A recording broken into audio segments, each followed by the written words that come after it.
Do not judge, or you too will be judged. For in the same way you judge others, you will be judged.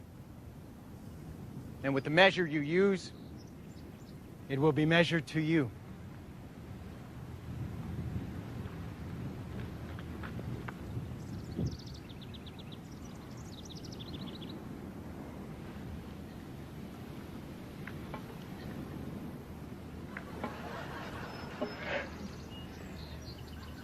Why do you look at the speck of sawdust in your brother's eye and pay no attention to the plank in your own eye?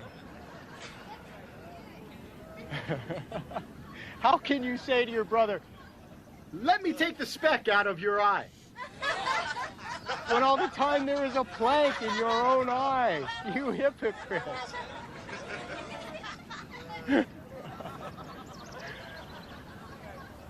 First take the plank out of your own eye, then you will see clearly to remove the speck from your brother's eye.